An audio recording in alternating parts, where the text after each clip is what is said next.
He came home from a trip to find his mother lying on the porch, covered in soaking wet sheets.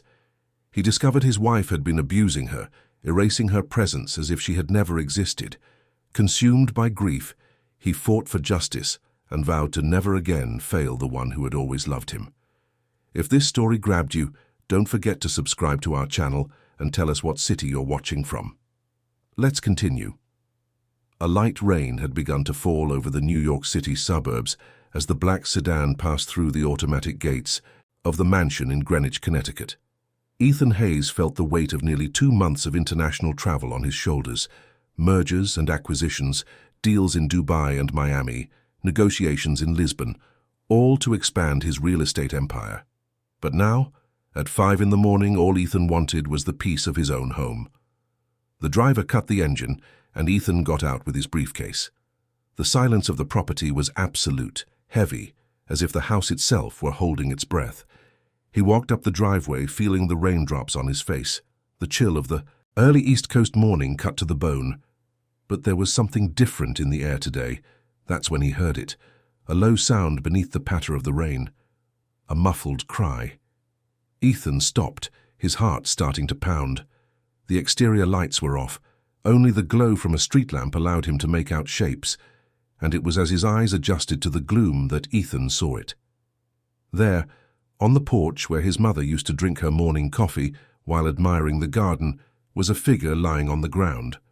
Small, curled up, covered by a drenched sheet. Ethan dropped his briefcase and ran. As he got closer, as reality caught up with his brain, he felt his legs start to give way. It was his mother, Helen, 78 years old, the woman who had raised him alone, who had worked day and night as a seamstress so he could attend good schools, the woman who had dedicated every minute to watching him grow and succeed. Now she was lying on the cold ground, shivering under a thin sheet and soaked newspapers. Ethan knelt beside her, his hands trembling as he brushed the wet, white hair from her wrinkled face. Her eyes opened slowly.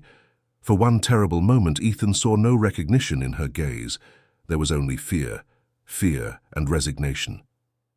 "Mom," was all he could manage to say, his voice caught in his throat. Helen blinked, and something in her expression shifted. Her icy hands gripped her son's arm. "I'm sorry, son," she murmured, her voice trembling. "I promise I won't be a bother anymore. I try to be quiet, not to make any noise. I'm sorry." Ethan felt something shatter inside his chest. Something terribly wrong had happened while he was away.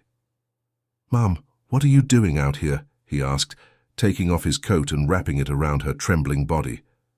"You're freezing. How long have you been here?" "I don't know, son. She said I needed to think about what I did, that I can't sleep inside anymore because I bring bad energy. I tried to be good, but everything I do is wrong." Ethan felt rage boil in his veins, but he kept his cool. He had to get his mother out of there first. There would be time later to understand who had done this. Although deep down he already knew. He lifted his mother into his arms, surprised by how light she was. Helen had always been a strong woman, but now she weighed no more than a child. Ethan went in through the side door, straight into the kitchen. He needed light, warmth, a safe place. The house was silent and dark. Where were all the staff? He carried his mother to the living room and laid her on the beige velvet sofa. He ran to get blankets, covering Helen layer by layer. He cranked the central heating up to its highest setting. "I'll get Joe some hot tea, Mom. You're going to be safe here, do you hear me?" Helen just nodded, her eyes closed. Her breathing was shallow. Ethan knew he needed to call a doctor. He went to the kitchen and flipped on the lights. Everything was clean, almost sterile. The refrigerator was empty. Just fruit, store-bought yogurts, and pre-packaged meals. Where was the usual fresh food? Ethan made some chamomile tea with honey and ginger.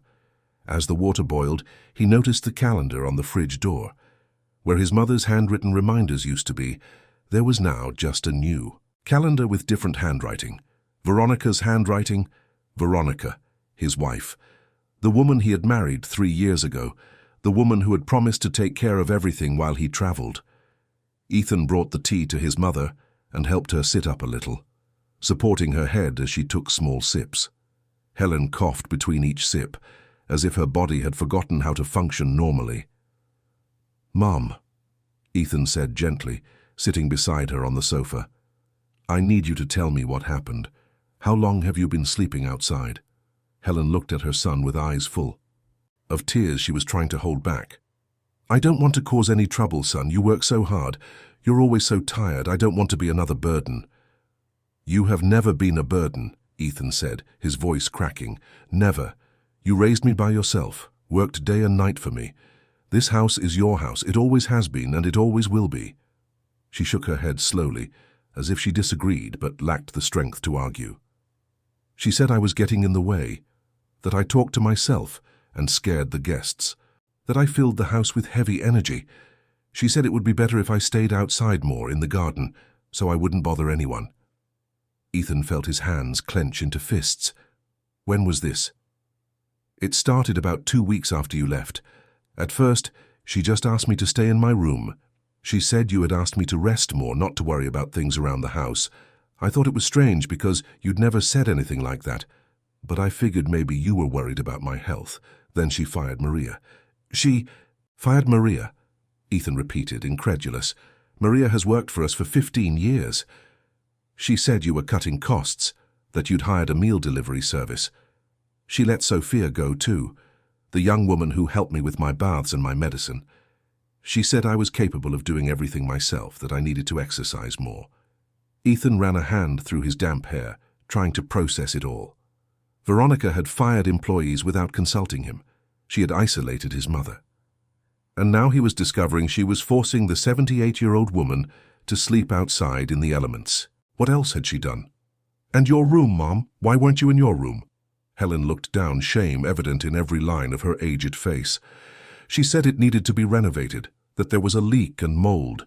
She took all my things out. My clothes, my photos, even the rosary your grandmother gave me. She said she'd store everything carefully, that it was just temporary. But when I asked when I could go back, she said it would be better if I got used to the porch, that the fresh air would be good for my mental confusion." "What mental confusion?" Ethan nearly shouted, but he controlled himself when he saw his mother flinch. "I'm sorry, Mum.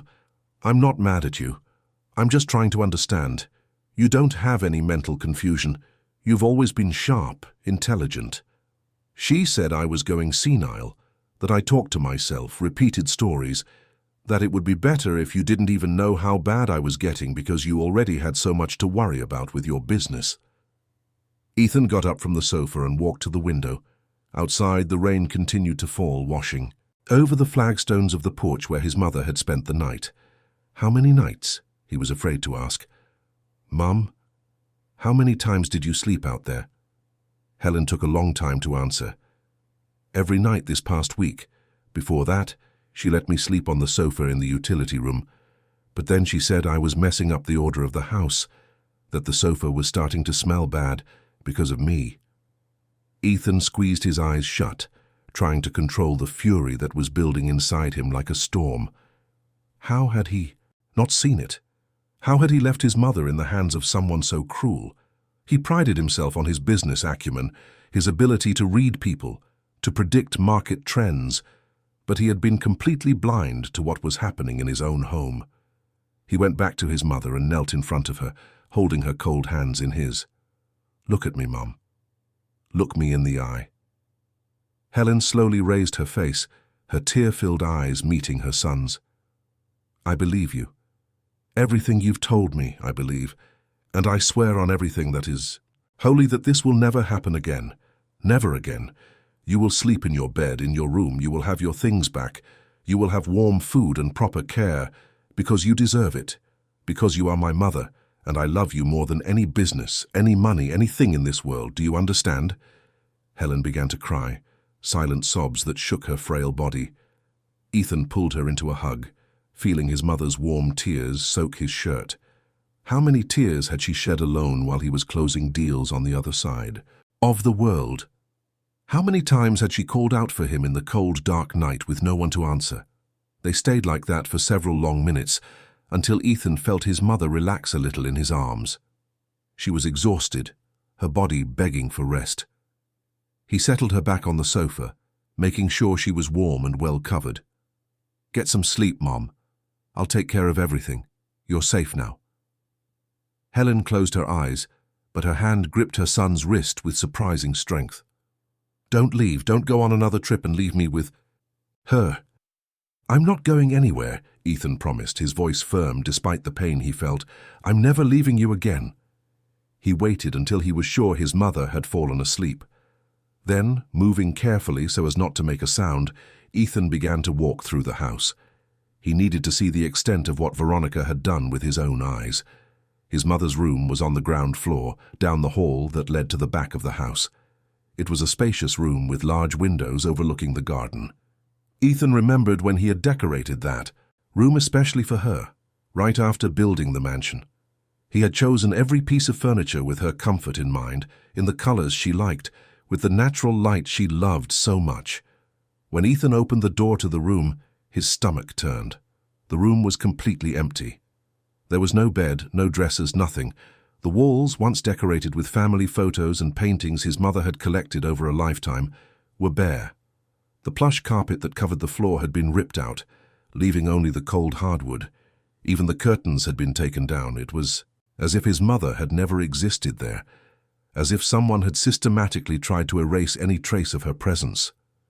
Ethan walked into the empty room, his footsteps echoing in the stripped space. He opened the closet and found it completely clean, without a single piece of clothing. He opened the drawers of a small chest that had been left forgotten in a corner, and they were empty. He went into the ensuite bathroom, and there was nothing there either. No toothbrush, no soap, no towel. Nothing. Where were his mother's things? Had Veronica thrown everything away? Or was it stored somewhere in the house?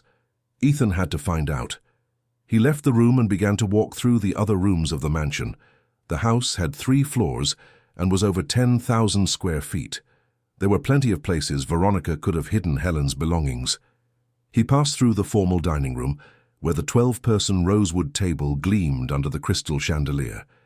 He passed by the study, where he used to work when he was home. He went up the stairs to the 2nd floor, where the guest rooms and the master suite were located. The door to the bedroom he shared with Veronica was ajar. Ethan pushed it open slowly and went inside. Everything in there was impeccable, as always. The king-size bed with imported linen sheets was perfectly made. The Italian designer furniture was polished and dust-free. Veronica's walk-in closet was organized by color, each item hung with perfect spacing. Ethan opened his own closet and found his clothes perfectly organized as well. But something caught his eye. In the back of the closet, behind his suitcases, were stacked cardboard boxes. Boxes he didn't remember seeing before. He pulled out the first box and opened it. Inside were clothes. His mother's clothes. Floral blouses she loved to wear, lightweight skirts, wool cardigans, all crumpled and thrown in without any care. Ethan felt his hands tremble as he opened the 2nd box. More clothes. And in the 3rd box he found the photos. There were dozens of them. Photos of Ethan's childhood, of his mother's youth, of his parents' wedding. Photos of his graduation, of the day he opened his first company. All the memories of a lifetime were there, tossed into a cardboard box in the back of a closet, as if they were trash waiting to be thrown out. Ethan closed his eyes, taking a deep breath. He couldn't lose control now. He needed to keep a clear head, to think straight. But it was hard when every discovery was a knife to the heart. He kept looking and found 2 more boxes. One contained his mother's personal items, her mother-of-pearl rosary, the simple jewelry she kept, her reading glasses, the handwritten recipe books she had collected for decades. The other box was full of medication, his mother's medication, for high blood pressure, for cholesterol, for her joint pain, all of it there, stored away out of her reach. Ethan took out his phone and checked the time, 6:30 in the morning. It was still early, but he didn't care. He dialed the number of David Miller, his personal attorney and longtime friend. David answered on the 3rd ring, his voice sleepy. "Ethan, what the hell? It's 6:30 in the morning. I need you here, now, and bring someone who understands elder abuse cases." There was a pause on the other end of the line. David's voice came back, now fully awake and serious. "What happened?" "I'll explain later. Just come. And don't talk to anyone about this, especially not Veronica if she calls. I'm on my way." Ethan hung up and continued his search of the house.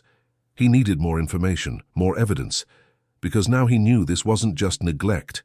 It was planned, systematic. It was pure cruelty. He went down to the basement where the laundry room, pantry, and security room were located. The mansion had cameras in all the exterior areas and in the common areas inside. Ethan had never been a fan of the idea of being watched in his own home, but Veronica had insisted, citing security concerns. Now he was grateful for her insistence. The security room was small but equipped with monitors and a digital recording system that stored the last 90 days of footage. Ethan turned on the system and began to browse the files. He needed to see what the cameras had captured during his absence. The first few weeks seemed normal. Ethan saw himself leaving for the airport, Veronica waving from the door. He saw his mother in the garden, watering her plants. He saw Maria in the kitchen, preparing meals. Everything seemed to be in order, but then about 2 weeks after his departure, things started to change. Ethan fast-forwarded the footage and saw Maria leaving the house with a confused and upset expression, carrying a box of her belongings. The next day, it was Sophia, the caregiver. She left in tears, comforted by Maria, who was waiting for her on the sidewalk. Ethan felt a tightness in his chest. Those women had worked for his family for years. How could Veronica have fired them like that, without even consulting him? He kept watching. He saw his mother's meals become increasingly scarce. He saw Veronica serving small portions on plastic plates, no longer on the family china. He saw his mother eating alone in the kitchen, no longer in the dining room. And then he saw something that made his blood run cold. It was the middle of the night, almost 3 in the morning, about 10 days ago. The camera on the back porch captured Veronica coming out of the house, carrying pillows and blankets. She threw them on the porch floor, then went back inside. Minutes later, she reappeared, this time dragging his mother by the arm. Helen was stumbling, clearly disoriented. Veronica shoved her onto the porch, pointed at the pillows on the floor, and said something Ethan couldn't hear because the exterior cameras didn't have audio. But the body language was clear. She was giving an order, and his mother obeyed, lying down on the ground like a punished child.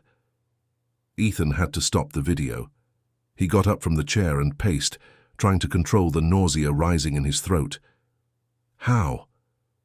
How could someone do that to a 78-year-old woman? To his mother? He took a deep breath and sat back down.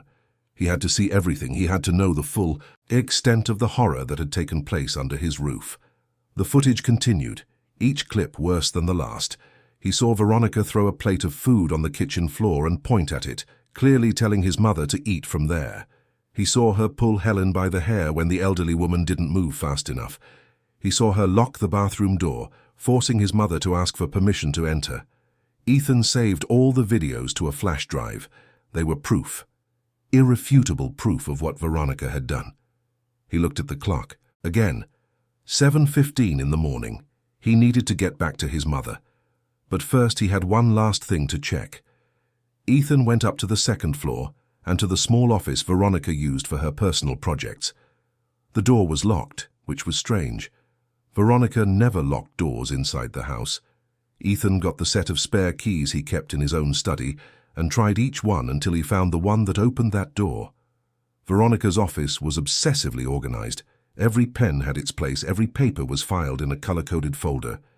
Ethan started, searching, not sure what he was looking for, but certain he would find something.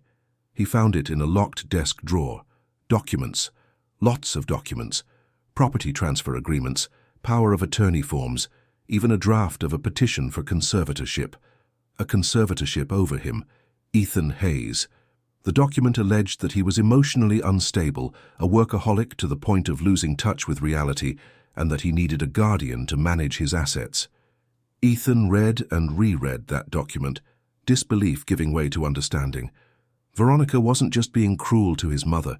She was planning something much bigger. She wanted total control of his fortune, and to get it she needed to isolate him, to destabilize him emotionally.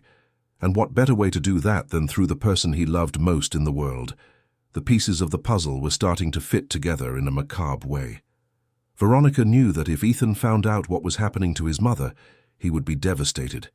She planned to use that emotional devastation as proof of his instability.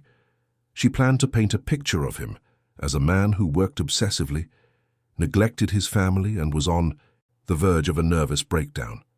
Ethan gathered all the documents. More proof. David would need to see this. He went back to the living room and found his mother still asleep, but her breathing seemed more ragged. Ethan went closer and touched her forehead. It was hot, a fever. "Mom," he called softly. "Mom, you need to wake up. I need to take you to the hospital." Helen opened her eyes slowly, confusion clear in her gaze. "Hospital?" "No, son. She won't let me. She said doctors are a waste of money." "She's not in charge of anything here anymore," Ethan said firmly. "You have a fever. You could have pneumonia from being out in the cold and rain.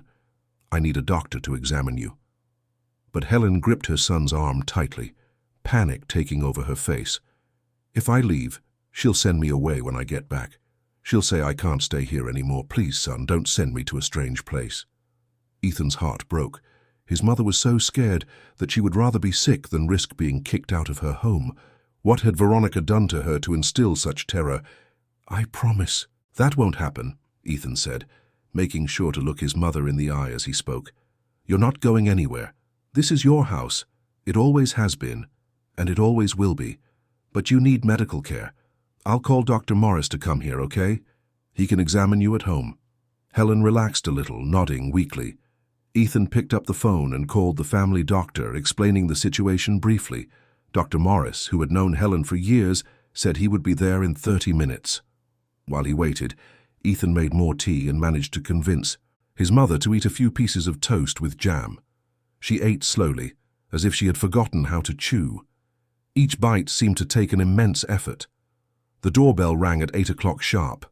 Ethan opened the door to find two men, David Miller, his attorney, and Dr. Morris, the doctor. They both came in quickly, their expressions serious as Ethan led them to the living room. Dr. Morris knelt beside Helen and began his examination. He took her blood pressure, temperature, and listened to her heart and lungs. Ethan and David watched in silence, both noticing the old woman's extreme thinness, the bruises on her arms, the pallor of her skin. After 15 minutes, the doctor stood up and motioned for Ethan to follow him into the hallway. David went with them. "Ethan," the doctor said in a low voice, "your mother is severely malnourished. She's lost at least 20 pounds since I last examined her 2 months ago. She has pneumonia in her right lung, likely from aspiration. She has clear signs of dehydration. And these bruises," he paused, "they look like they could be from falls, but I have to ask, has there been any kind of physical assault?" Ethan told them everything. The doctor and the lawyer listened in silence, their expressions growing darker and darker. When Ethan finished, David was the first to speak. "This is a crime, Ethan. Elder abuse, neglect, possibly false imprisonment. We need to call the police." "I know," Ethan said, running his hands over his face. "But first I need to make sure my mother is safe and cared for. Dr. Morris, does she need to be hospitalized?" "Ideally, yes," the doctor replied. "But given her emotional state and the trauma she's clearly suffered, it might be better to treat her right here under constant supervision. I'll prescribe antibiotics, an IV drip, and a special diet, but she needs 24-hour nursing care." "Arrange for everything," Ethan said. "Money is no object. I want the best professionals. And doctor, please document everything, every bruise, every symptom. We're going to need it for the case." "Of course, I'll write up a complete medical report." David touched Ethan's shoulder. "And Veronica, where is she?" "I don't know," Ethan admitted. "I haven't seen her since I got here." As if summoned by the mention of her name, at that exact moment, they heard the sound of a door opening upstairs, footsteps descending the staircase, and then a woman's voice, soft and concerned. "Honey, you're home? Why didn't you wake me?" Veronica came down the stairs wearing a beige silk robe, her dark hair perfectly brushed despite the hour. She was beautiful, Ethan had to admit. 40 years old but looking younger, her slim body maintained by hours at the gym and expensive treatments. A face with delicate features, always perfectly made up. She was the kind of beautiful that turned heads anywhere. But now, looking at her, Ethan saw only ugliness, an ugliness that came from within, that no makeup could hide. Veronica stopped at the foot of the stairs when she saw the scene in the living room. The doctor, the lawyer, Ethan, with an expression she had never seen before, and on the sofa, covered in blankets, Helen. "What's going on?" she asked, her voice still holding that well-rehearsed tone of concern. "Helen, are you okay?" She looked at Ethan. "Honey, I told you your mother wasn't well. She's been so confused lately." Ethan took a step toward his wife, and something in his movement made Veronica instinctively back, away. "Confused," he repeated, his voice low but charged with a cold rage he didn't even know he possessed. "My mother is confused. Is that the story you're planning to tell?" Veronica blinked, a split second of uncertainty crossing her face before the mask was back in place. "Honey, I know you're tired from your trip. Maybe we should talk after you've had some rest." "I found my mother sleeping on the porch," Ethan said, each word a sentence. "On the ground, in the cold, in the rain, nearly dying of hypothermia and pneumonia. Can you explain to me how that happened?" The silence that followed was so thick it felt solid. Veronica looked from Ethan to the other men and back again. Ethan could see her mind working, calculating, searching for the best way out. "She insisted on sleeping out there," Veronica finally said, her voice now taking on a tone of weariness and frustration. "I tried to get her to come inside, but you know how stubborn elderly people can be. She said she liked the fresh air. I couldn't force her, could I? That would be cruel." Ethan laughed, but there was no humor in the sound. "Are you really telling me that my mother, a 78-year-old woman, chose to sleep in the rain?" "She's not in her right mind, Ethan," Veronica said, now with a touch of condescension. "That's why I called specialized geriatric care companies. That's why I made changes to the household routine. It was all for her own good. You fired our housekeeper of 15 years without consulting me. I was cutting unnecessary costs. You emptied her room. I was doing renovations. The room had mold." Ethan took another step toward his wife. Veronica backed away again, now pressed against the wall. "And the bruises, Veronica. Can you explain the bruises? She falls a lot. It's her age. I told you she needed more care, but you're always traveling." Ethan took the flash drive from his pocket and held it up in front of her. "I have the security camera footage, Veronica. All of it. I saw every moment of what you did to my mother for the last 2 months. The color drained from Veronica's face. Her mouth opened, but no sound came out. Ethan saw the exact moment she realized the game was over. He saw the panic, the anger, and then, surprisingly, the contempt. "She was a nuisance," Veronica said, and now her voice was different, harder, without that rehearsed softness. "A senile old woman living in the past, talking to herself, messing up my life. You weren't here. You didn't see how much work she was. I did what needed to be done to keep this house running. You forced her to sleep on the floor like an animal. I disciplined her. There's a difference." David stepped forward. "Mrs. Hayes, as your husband's attorney, I must advise you to stop talking now. Anything you say can and will be used against you." Veronica turned to the lawyer, fury in her eyes. "You're not my lawyer." "No, I'm his," David said, pointing to Ethan, "and I'm advising my client to file a formal complaint against you for elder abuse, misappropriation of funds, and several other charges we will uncover as we investigate your activities over the last few months." Veronica looked back at Ethan, and now the mask had fallen away completely. "You won't do this. We're married. They'll say I was just doing my duty, taking care of your family. They'll say she really is senile and that you're being manipulated by a confused old woman." "They'll see the videos," Ethan said calmly. "They'll see you dragging my mother out of the house. They'll see you denying her food. They'll read the documents you prepared to have me put under a conservatorship and take my assets. And they will convict you." Veronica turned pale again. "You went into my office. It's my house. You can't trespass in your own home." For a long moment, Veronica stood in silence, her chest rising and falling rapidly. Then she threw her head back and laughed, a bitter, joyless laugh. You think you're so perfect, don't you, Ethan? The great businessman, the devoted son. But where were you for the last 2 months? Closing deals, making more millions, while I was here, dealing with an old woman who barely knows where she is. You abandoned her, not me. You. Ethan felt the words like punches, because there was truth in them. He had been absent. He had trusted blindly. He had failed. But then he heard a weak voice from the living room, his mother's voice. My son never abandoned me. He works to give us a better life. He always has. Since he was a child, you're the one who chose cruelty. Veronica turned toward the living room, toward the frail figure of Helen on the sofa, and for a moment Ethan thought she was going to say something. But she didn't.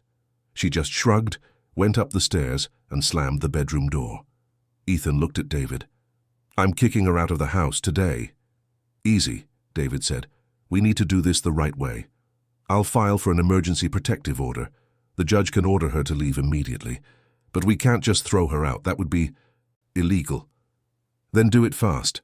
David nodded, already pulling out his phone to make calls. Ethan went back to his mother. She looked at him with tired eyes. But there was something new there. Hope. Are you okay? She asked. Ethan almost laughed at the irony. The woman who had nearly frozen to death was asking if he was okay. I will be, Mom. Now I will be. And for the first time in 2 months, Helen smiled. The morning crept by slowly as Ethan stayed by his mother's side, watching her every breath as if it were the most important thing in the world. And it was. In that moment, nothing else mattered. Not the deals in Dubai, not the contracts in Miami, not the empire he had built. All of it seemed insignificant compared to the fragility of the woman who had raised him alone, who had sacrificed everything for him, and who now depended on him for her very survival. Dr. Morris worked in silence, setting up an IV drip in Helen's arm. His hands were gentle, precise, but Ethan could see the worry etched on his face. The doctor had known the family for nearly 20 years. He had monitored Helen's health all those years, always impressed by the old woman's vitality and lucidity. To see the state she was in now was a shock to him as well. David was on the phone in the corner of the room, speaking in a low voice to someone. Probably the on-call judge trying to expedite the protective order. Ethan knew legal processes took time, but he didn't have time. Every minute Veronica remained in that house was a minute of threat to his mother's safety. As if she could read his thoughts, Helen opened her eyes and looked for her son. Ethan immediately took her hand, squeezing it gently. I'm here, Mum, I'm not leaving. She, Helen murmured, her voice weak but with a hint of urgency. She's going to be so angry. When she finds out you brought me inside, that I'm on the sofa. She said I can't use the furniture anymore. She said I'm dirty. Ethan felt his jaw clench. Every word out of his mother's mouth was a revelation of a cruelty he could barely process. How could someone do that to a human being, let alone a defenseless elderly woman? She's not in charge of anything here anymore, Ethan said, keeping his voice steady despite the rage simmering inside him. This is my house, Mom, and it has always been your house too. You can use any piece of furniture, go into any room, do whatever you want. Do you understand? Helen looked at her son with those tired eyes, and Ethan saw something that broke his heart. She didn't believe him, or rather she wanted to believe him, but weeks of manipulation and abuse had destroyed her ability to trust that things could get better. Dr. Morris finished adjusting the IV and turned to Ethan. Can I speak with you for a moment in private? Ethan looked at his mother, hesitant to leave her alone even for a minute. David noticed and came over. Go ahead, Ethan. I'll stay here with her. Ethan nodded and followed the doctor into the hallway. As soon as they were out of earshot, Dr. Morris took off his glasses and ran a hand over his face, a gesture of exhaustion and concern. Ethan, I need to be blunt with you. Your mother is in serious condition. The malnutrition didn't happen in a few days. It was progressive, likely over several weeks. She's lost muscle mass, she's dehydrated, and the pneumonia is severe. On top of that, he paused, as if searching for the right words, There are clear signs of deep psychological trauma. She's showing symptoms of someone who has been systematically broken down emotionally. Ethan closed his eyes, his hands clenching into fists. She'll recover. Physically, yes, with proper treatment, nutrition, medical care. But the psychological damage, Ethan, that will take time, a lot of time, and she'll need specialized counseling. It's not just her body that's been hurt. It's her soul. I'll arrange for everything she needs. Dr. Morris placed a hand on Ethan's shoulder. I know you will, but I need to prepare you for the fact that your mother won't be the same person you knew. At least not right away. She's been conditioned to be afraid, to feel useless, to believe she's a burden. Deconstructing that will require patience and a great deal of love. I have more than enough love, Ethan said, his voice thick with emotion, and I'll learn to have patience. The doctor nodded and went back into the room to continue monitoring Helen. Ethan stayed in the hallway for another moment, trying to compose himself. He couldn't fall apart now. His mother needed him to be strong. That's when he heard footsteps coming down the stairs. Slow, calculated. Ethan turned and saw Veronica.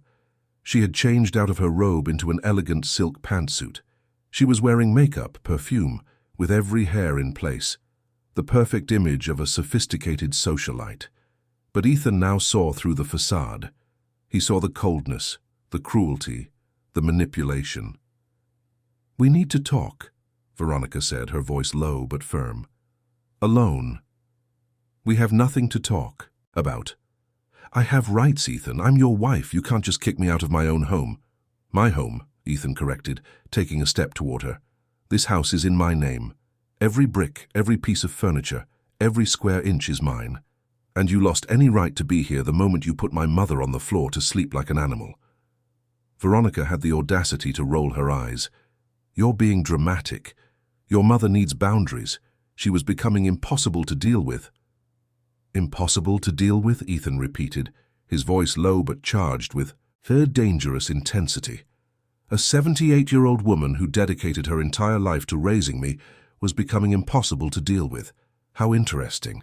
And tell me, Veronica, why didn't you call me to talk about this? Why didn't you tell me you were having difficulties? Why did you just decide to torture her instead? I didn't torture anyone, Veronica said, and for the first time her mask cracked a little, letting the anger seep through. I maintained order in this house. You weren't here. You didn't see how much work she was. She talked to herself, left things out of place, wandered around the house at night. I did what needed to be done. Ethan took another step and Veronica instinctively backed away. You kept her from eating properly. You took away all her belongings. You forced her to sleep outside, in the rain, in the cold. You humiliated her, degraded her, broke her, and you still have the nerve to say you did what needed to be done. Veronica crossed her arms, trying to regain her air of superiority. You'll thank me one day. When you realize I was trying to spare you from having to deal with a senile mother. When you understand that I was thinking about our future, our marriage. Our marriage ended the moment you laid a hand on my mother, Ethan said, each word a final judgment. David is drawing up the divorce papers as we speak, and if you think you're walking away from this with anything, you are sorely mistaken. I will make sure you pay for every second of suffering you caused. Veronica laughed, but it was a nervous, humorless sound. You have no proof. It'll be my word against a confused old woman's. Ethan took the flash drive from his pocket and held it up in front of her. I have all the security camera footage, weeks of videos showing exactly what you did. I have the medical reports documenting the malnutrition, the pneumonia, the bruises. I have witnesses you fired who will be more than happy to tell what they saw. And I have the documents from your office, Veronica, the documents where you planned to have me put under a conservatorship so you could take everything. The color drained from Veronica's face. How did you... She started but didn't finish the sentence. How did I... What? How did I find out your plan? How did I get into your office? This is my house, Veronica. I have access to everything, and I found out exactly what kind of person you are. At that moment, David appeared in the room. Ethan. The judge approved the emergency protective order. Mrs. Hayes, he looked at Veronica, you have 1 hour to leave the property. You may not take anything other than personal documents and clothing. Everything else remains here until it is settled in court." Veronica opened her mouth, likely to protest, but David continued, "The order also prohibits you from coming within 500 feet of Helen Hayes. Any violation will result in immediate arrest. I have already called for a police car, which will arrive in 15 minutes to ensure the order is enforced." "You can't do this," Veronica finally found her voice. "I have rights. I've been married to him for 3 years." "And you'll be his ex-wife very soon," David replied calmly. "I suggest you start packing." Veronica looked from David to Ethan, searching for any sign that this was a bluff. But Ethan held her gaze, firm and unforgiving. She realized then that he was serious, that everything she had planned, manipulated and built was crumbling around her. "You'll regret this," she said, her voice now holding a thinly veiled threat. "When you realize you're all alone, with no one to take care of you, no one to organize your life. When your mother dies and you're left with nothing." "My mother is not going to die," Ethan said, his voice low but steady.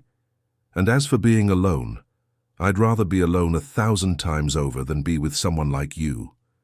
Now get out of my sight." Veronica turned and went up the stairs, each step deliberately slow, as if she were still trying to maintain some shred of dignity. Ethan stood there, breathing deeply, trying to control the adrenaline coursing through his veins. David touched his shoulder. "You did the right thing." "I hope so. I hope I wasn't too late." "You came back in time, Ethan. Your mother is alive. That's what matters." The next 15 minutes felt like an eternity. Ethan went back into the living room and sat beside his mother. Helen was awake, staring at the ceiling, but she seemed to be somewhere else. Ethan took her hand, and she squeezed back, a weak but present grip. "She's leaving, Mom. Veronica is leaving this house now, and she's never coming back."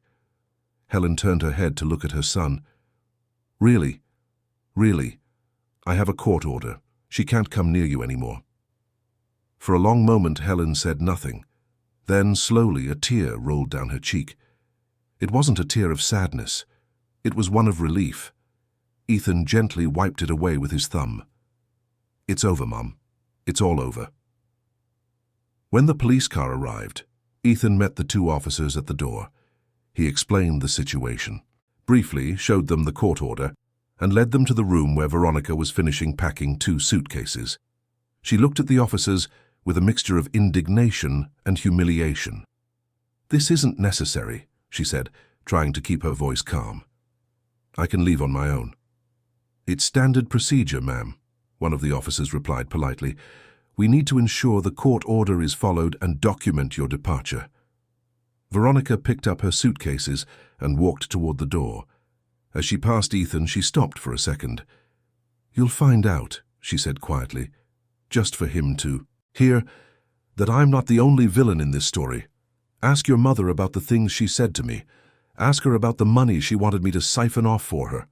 Ask her about the plans she was making." Ethan didn't respond.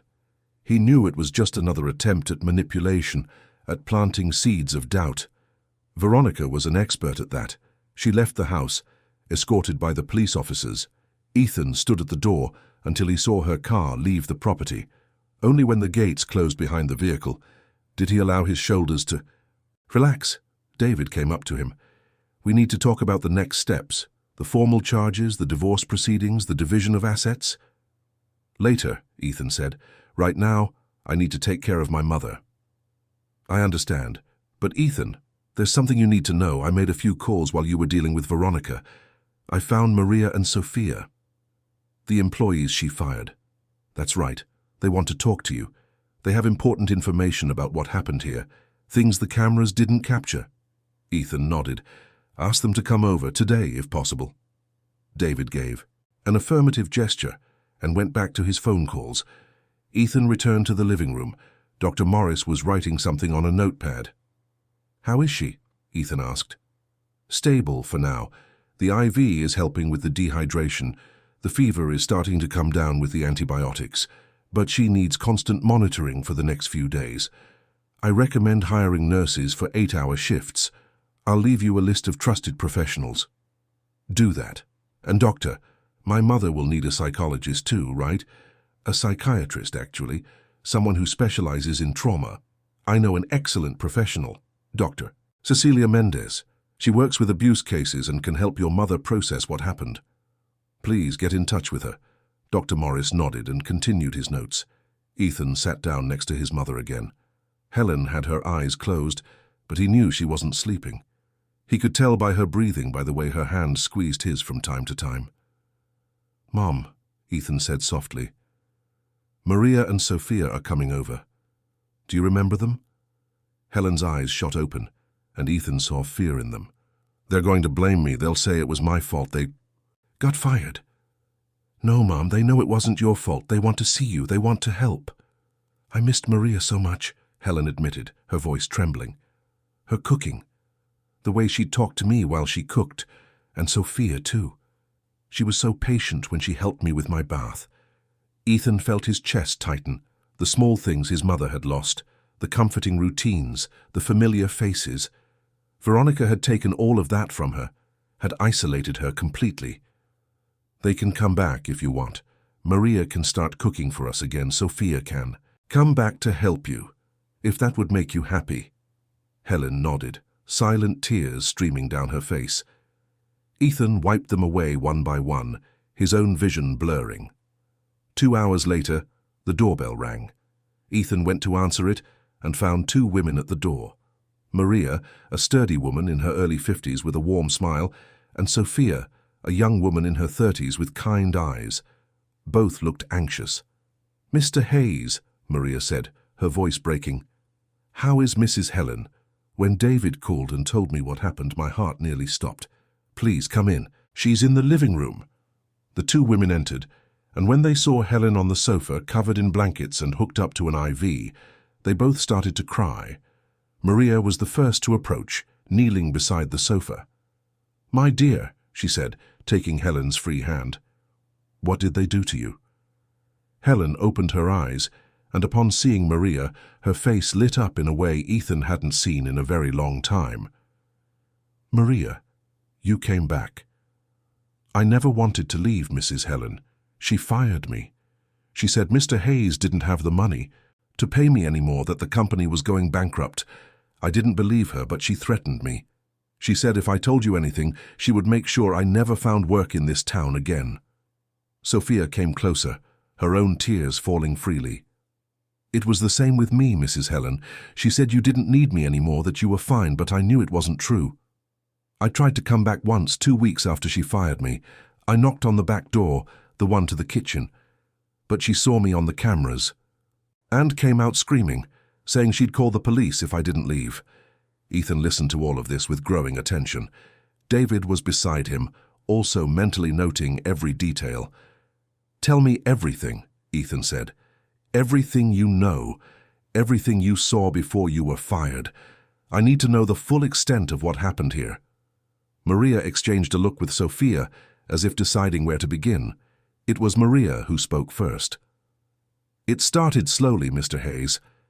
In the first few weeks after you left, Mrs. Hayes still kept up appearances, but I noticed little things. She would serve smaller portions to Mrs. Helen. She'd say your mother was overweight and needed to lose some weight. Mrs. Helen was never overweight, but she obeyed because she thought it was a doctor's order. Then," Sophia continued, "she started questioning everything I did. She said I was coddling Mrs. Helen too much, that elderly people needed to be independent. But it wasn't independence she wanted. It was neglect. She cancelled Mrs. Helen's prescription medication without telling the doctor. She said it was too expensive and unnecessary." "What medication?" Dr. Morris asked, immediately alert. "For anxiety," Sophia replied. Mrs. Helen had been taking a mild anti-anxiety medication for years, on her doctor's recommendation.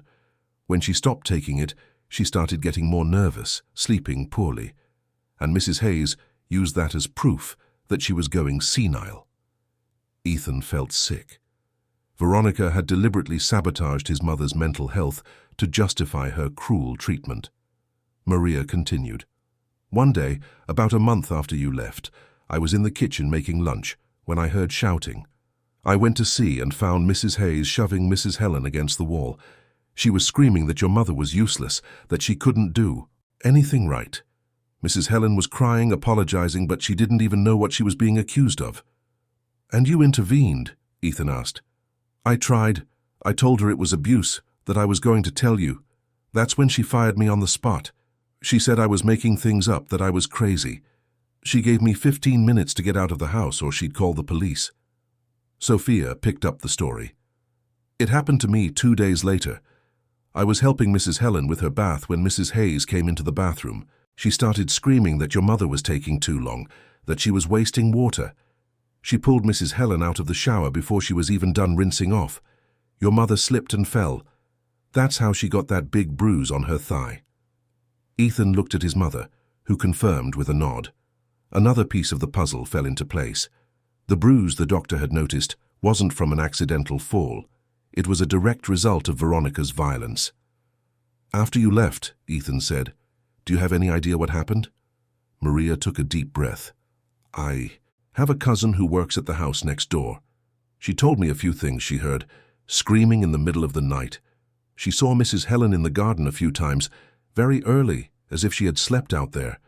Once, she even thought about calling you, but she didn't have your number. Why didn't you call me? Ethan asked Maria. You have my number.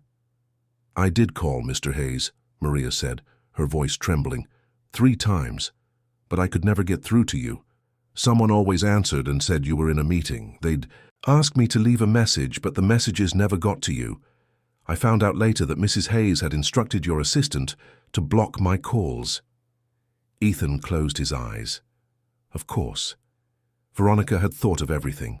She had completely isolated his mother, gotten rid of the witnesses, and blocked any channel of communication that could reveal what was happening. It was a meticulous, calculated plan. David stepped forward. Ethan, with their permission, I'd like to record formal statements. This will be crucial for the case. Maria and Sophia agreed immediately. David took them to the study to record their statements while Ethan stayed with his mother. I didn't know any of this, Mom, Ethan said, his voice heavy with guilt. Maria tried to warn me, and I never even knew. It wasn't your fault, son. She planned everything so well. She made me believe that you knew, that you agreed with it. She'd say you were tired of taking care of me, that you wanted to send me to a nursing home but felt too guilty. She said she was doing you a favor by keeping me here, but that I had to earn my keep by behaving. Ethan felt tears burn his eyes. How could someone be so cruel? How could they manipulate an elderly woman like that, making her believe her own son no longer wanted her? I never, ever thought about sending you anywhere, Ethan said, holding his mother's face in his hands. You are the most important person in my life. You always have been, and I failed you. Forgive me, Mom. Forgive me for not seeing it, for trusting blindly, for letting that woman into our lives. Helen placed her trembling hand on her son's. You didn't fail, Ethan. You work so hard. I always knew that. I was always so proud. She's the one who took advantage of your absence to do what she did. But you came back. You saved me.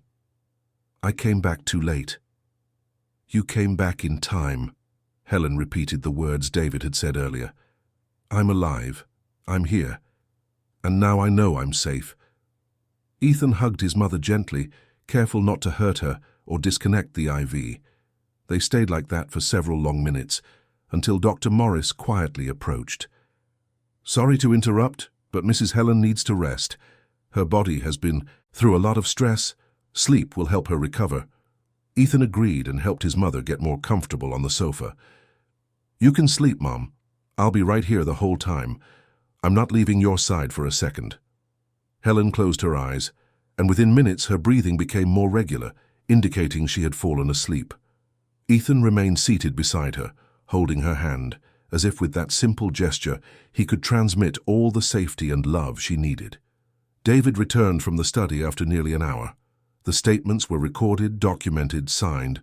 More evidence for the case building against Veronica. Ethan, David called softly, we need to talk about something important. They went into the hallway again, far enough away not to wake Helen.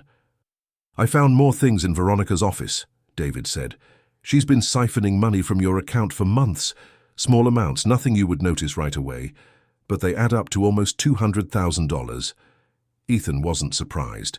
Nothing Veronica did could surprise him at this point.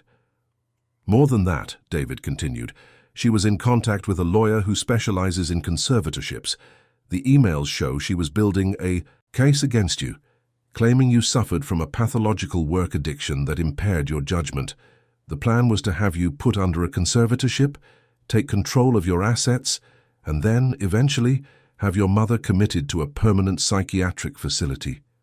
Ethan felt his blood run cold. It wasn't just cruelty, it was a complete plan to destroy his family and take everything. There's more, David said, hesitating. She had a lover, a personal trainer named Rick. The emails between them are quite explicit. They discussed what they would do with the money after the plan was complete. There were even plans to travel abroad as soon as everything was settled. Ethan leaned against the wall, processing it all. His wife hadn't just tortured his mother. She had cheated on him, stolen from him, and planned to destroy him. And he hadn't noticed a thing. He had been so focused on his business, so confident he had chosen the right partner, that he had been completely blind. "We're going to destroy her in court," David said, his voice firm. "With all this evidence, she'll face criminal and civil charges. She could even get prison time, depending on how the judge interprets the accusations. I don't want revenge, David. I want justice. I want her to pay for what she did, but mostly, I want to make sure she can never do this to anyone ever again." "And you will. The case is solid. The evidence is irrefutable. Veronica Hayes will be convicted." Ethan went back to the living room and sat down again beside his mother. The day was ending outside, the sunlight giving way to the gray of dusk. It had been a long, intense, painful day. But it had also been the day everything started to change. Maria approached timidly. "Mr. Hayes, may I make a light dinner for Mrs. Helen, for when she wakes up? Maybe a vegetable soup, something nutritious but easy to digest." "Please, Maria. And make yourself at home. This has always been your home, too." Maria smiled, tears in her eyes, and went to the kitchen. Within minutes, Ethan began to smell the familiar scent of food being prepared. It was the smell of home, of normalcy, of good things. It was the smell that had been missing from that house for far too long. Helen woke up about an hour later, her face a little less pale. "Did you sleep well, Mom?" Ethan asked. "I dreamed about when you were little," she said, a small smile on her lips. "I dreamed we were in our old little house, the one with 2 rooms. You were doing your homework at the kitchen table while I was sewing. We were poor, but we were happy." "We were," Ethan agreed. "And we're going to be happy again, Mom, I promise." Sophia arrived with a tray, carrying the soup Maria had made. "Mrs. Helen, let's have some of this delicious soup. You need to eat." Helen looked at the soup and then at Ethan, as if asking for permission. "You can eat, Mom, as much as you want. No guilt, no fear." With Sophia's help, Helen managed to eat almost the entire bowl of soup. It was small but significant progress. Every spoonful was a small victory against everything Veronica had tried to do. Night fell, and with it came the first nurse Dr. Morris had hired. She was a middle-aged woman named Patricia, with a professional but warm demeanor. She checked Helen's vitals, adjusted the IV, and settled into an armchair near the sofa. "You need to rest, too," Patricia told Ethan. "Your mother is in good hands. I'll watch over her tonight." Ethan hesitated, but his mother took his hand. "Go to sleep, son. You're exhausted. I'll be fine." Reluctantly, Ethan agreed, but instead of going up to his room, he grabbed pillows and blankets and settled on the other sofa in the living room. He didn't want to be far from his mother. Not yet. Before falling asleep, he checked his phone. There were dozens of unread emails, messages from partners asking for updates, urgent matters that would normally have his immediate attention. But none of that mattered now. He replied to only one message to his assistant saying he would be out of contact for an indefinite period and that all matters should be directed to his partners. His company could survive without him for a few weeks. His mother could not. Ethan looked at Helen sleeping peacefully for the first time in weeks, surrounded by people who cared about her. It was just the beginning of a long road to recovery. But it was a beginning, and sometimes a beginning was all you needed. He closed his eyes, finally allowing exhaustion to take over. But before he fell completely asleep, he made a silent promise. He would never again let work blind him to what truly mattered. He would never again trust blindly without verifying. And most importantly, he would never again abandon the person who had sacrificed everything for him. It was a promise he intended to keep for the rest of his life. The first rays of sun streamed through the living room window, softly illuminating Ethan's face. He woke with a start, taking a few seconds to remember where he was and why. His body ached from the rough night on the sofa, but when he looked over and saw his mother sleeping peacefully, covered in clean blankets with a serene expression on her face, he knew every minute of discomfort was worth it. Patricia, the night nurse, was writing something on a clipboard. Noticing Ethan was awake, she approached with a gentle smile. "Good morning, Mr. Hayes. Mrs. Helen had a quiet night. Her fever has come down considerably. She woke up twice, but went back to sleep without any trouble. Her vitals are better." Ethan felt an immense wave of relief wash over him. "Thank you, Patricia, for everything. It's my job, and it's a pleasure to care for someone as sweet as Mrs. Helen. She told me some lovely stories about when you were a child, about how she used to sew school uniforms for the other students so she could pay your tuition." Ethan smiled, remembering those times. His mother never complained, never showed she was tired. She would work late into the night, her fingers pricked by needles, but always with a smile on her face when he came home from school. The smell of fresh coffee filled the room. Maria was back in the kitchen, recreating the routine that had been so brutally interrupted. Ethan stood up, stretching his sore muscles, and went to her. "Good morning, Mr. Hayes," Maria said, pouring him a steaming cup of coffee. "I made some fresh biscuits too. Mrs. Helen always loved my biscuits." "You're an angel, Maria. I don't know what I would do without you." "She's the angel," Maria replied, her eyes shining with unshed tears. "She gave me a job when I needed it most, treated me like family. Taking care of Mrs. Helen isn't a job, it's a privilege." Ethan drank his coffee slowly, savoring not just the drink but the feeling of normalcy that was beginning to return to the house. They were just small gestures, small moments, but they signified a rebuilding of everything that had been destroyed. David arrived at 9 in the morning, carrying a thick briefcase full of documents. His face was serious, but there was a determination in his eyes that Ethan knew well. It was the look his lawyer had when he was building an irrefutable case. "We need to talk," he said, and the two went to Ethan's study. Seated in leather armchairs, David opened the briefcase and began to lay out document after document. "This is the compiled evidence: security camera videos, medical reports, statements from Maria and Sophia, bank statements showing the siphoned money, emails between Veronica and her lover, and the documents she prepared to try to get a conservatorship over you." Ethan flipped through the papers, each page representing a layer of betrayal and cruelty. "How did I not see any of this?" "Because she was very good at what she did," David said. "Manipulators like her are experts at creating an alternate reality. They isolate the victim, control the information, block any channel for help, and they do it all while maintaining a perfect facade for the outside world." Ethan stopped on a specific page. It was an email from Veronica to her lover, Rick, dated 3 weeks ago. In it, she wrote, "The old woman is getting weaker. Soon she won't be a problem anymore.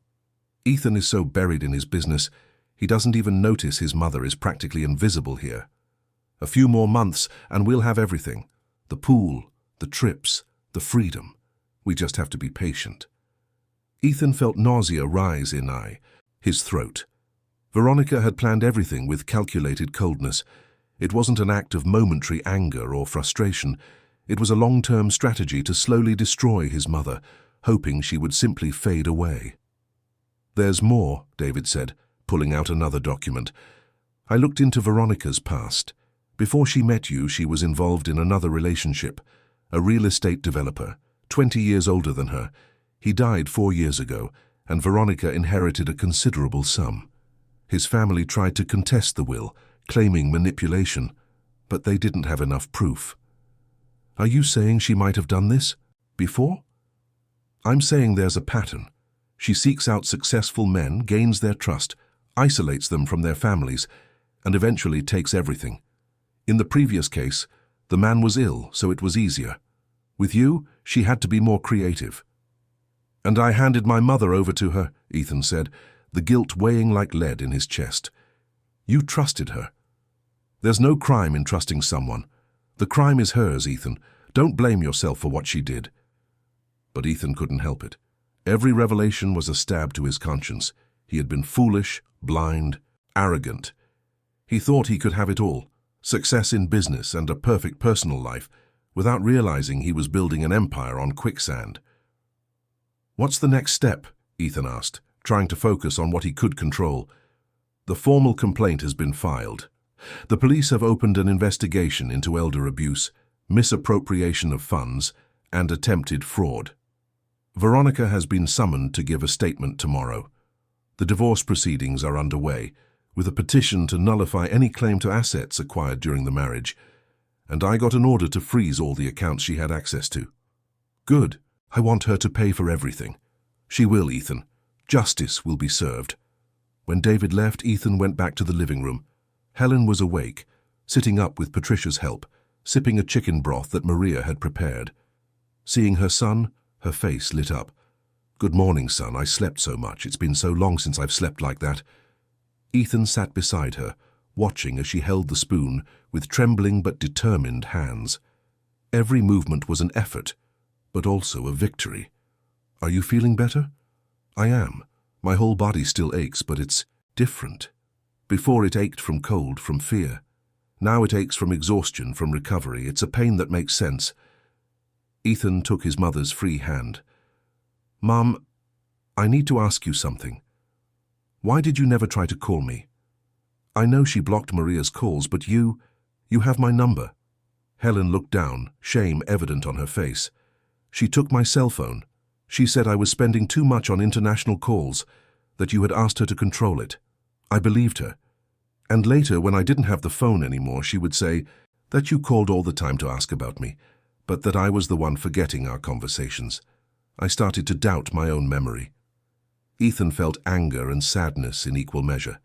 Veronica had manipulated his mother's mind so deeply that Helen had begun to question her own sanity. You're not forgetting anything, Mum. Your mind is perfect. She was the one making you believe otherwise. I know that now. But at the time, son, I really thought I was going crazy. Sometimes I'd wake up in the morning and not remember if I'd had dinner the night before. I found out later it was because I hadn't had dinner. She simply didn't give me any food. But I thought I had forgotten to eat. Sophia arrived for the day shift, taking over from Patricia. She brought a tray with medication and a glass of fresh orange juice. Time for your medicine, Mrs. Helen. Dr. Morris stopped by early this morning and left a new prescription. Helen took the medicine obediently, and Ethan noticed how different she was. More present, more herself. It was as if, with every hour that passed away from Veronica, a little more of the real Helen returned to the surface. The rest of the morning was quiet. Ethan helped his mother take a shower with Sophia's assistance. Afterward, they took her to her old room. Ethan had spent the previous night mentally rebuilding the space, and now, with Maria's help, he began to put the plan into action. First, they brought the bed back.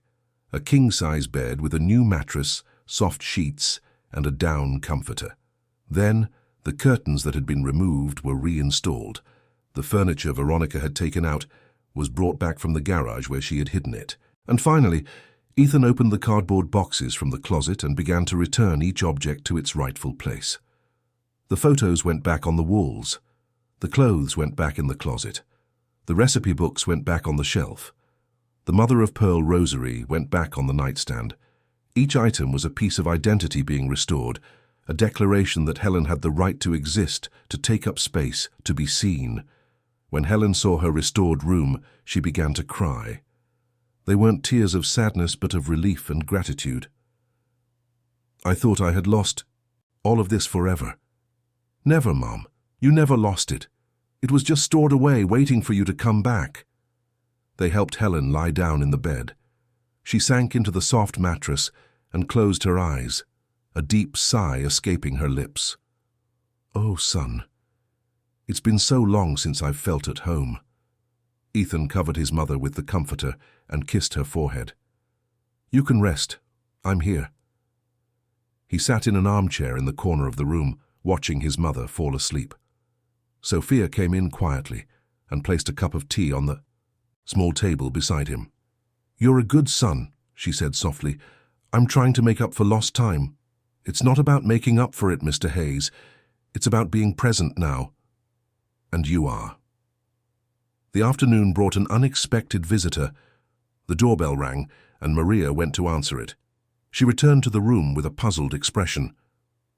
"Mr. Hayes, there's a woman here. She says she's a neighbor and needs to speak with you urgently." Ethan went to the door and found a woman of about 60 with grey hair tied in a bun, wearing an elegant but comfortable outfit. She was holding a large purse and seemed nervous. "Mr. Hayes," she said, extending her hand, "I'm Marissa. I live next door. I came to talk about your mother." Ethan invited her in, and they sat in the living room. Marissa opened her purse and took out a small notebook. "You don't know me, but I've known Helen for years. She was always so kind to me, helped me when I first moved to the neighborhood, and I've been observing some things over the last few months that have made me very worried." "What things?" Marissa opened the notebook, and Ethan saw pages filled with notes, dates, and times. "I started writing things down because I thought it was strange. The first time was about 2 months ago. It was 4 in the morning, and I woke up to get some water. I looked out my bedroom window, which overlooks the side garden of your house, and I saw Helen. She was sitting on the ground near the rose bushes, wearing only a thin nightgown. It was cold that night." Ethan felt his stomach clench. "Go on." "I thought it was an isolated incident. Maybe she had gone out for some fresh air and gotten distracted. But it happened again, and again. Every week I would see Helen outside the house, always very early or very late, always with little clothing, always looking disoriented. Once I tried to go over to offer help, but your wife saw me and came to the gate. She was very polite, very convincing. She said Helen had Alzheimer's, that she had episodes of sleepwalking, that they were taking care of her, but it was difficult." Ethan closed his eyes. More lies, more manipulation. "I believed her," Marissa continued, her voice filled with guilt. "But something didn't sit right with me. Helen was always so sharp, so present. She didn't seem like someone with Alzheimer's, so I started paying more attention. I saw your wife throwing food in the trash. Good, freshly prepared food. I saw her yelling at Helen through the window, though I couldn't hear the words. And I saw one night your wife literally push Helen out of the house and lock the door. Why didn't you call the police?" Marissa looked down. "Because I was scared. Your wife is very intimidating, and I thought, who would believe? Me over her, a nosy neighbor against a society lady. But I wrote everything down, every day, every strange thing I saw, because deep down I knew that one day it would be important." "It is important," Ethan said, taking the notebook. "May I keep this?" "Please. And Mr. Hayes, I'm so sorry I didn't do more. I should have insisted. I should have found a way to help Helen." "You're helping now.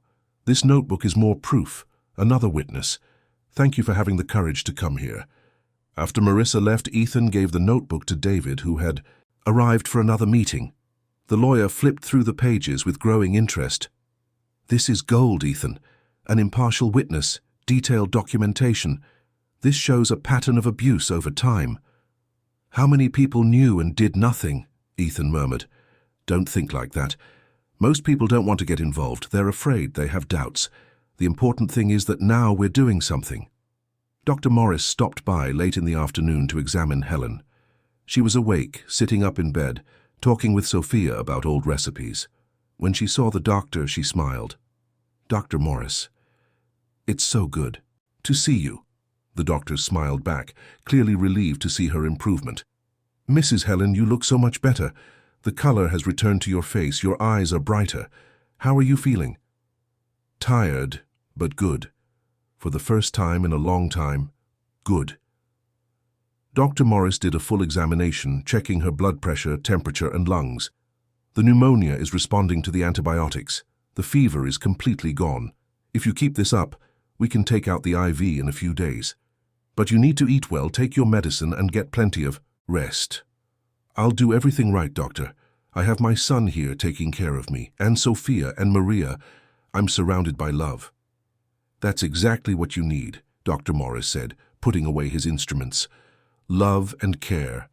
The body heals when the mind is at peace." After the doctor left, Ethan had dinner with his mother in her room. Maria had prepared grilled chicken with steamed vegetables, white rice, and a light salad. Helen ate slowly, savoring each bite as if it were the most delicious thing in the world. "I missed Maria's cooking," she said. "I missed eating, without fear." Ethan frowned. "Fear of what?" "Fear that I was doing something wrong. She made me feel like I didn't deserve to eat. She'd say every bite was a waste, that I should be grateful to have anything on my plate. I started eating less and less, not because I wasn't hungry, but out of shame." Ethan felt the familiar anger return, but he controlled it. He didn't want his mother to see his fury. She needed peace, not more negative emotions. "You will never feel ashamed to eat again, Mom. Never again." They finished dinner in comfortable silence.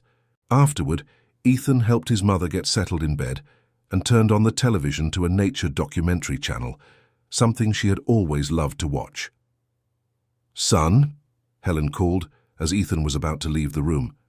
"Can I ask you something?" "Anything, Mom." "Don't let hate consume you. I know you're angry with her and you have every right to be, but don't let it destroy you. You're better than that." Ethan came back and sat on the edge of the bed. "It's not hate, Mom.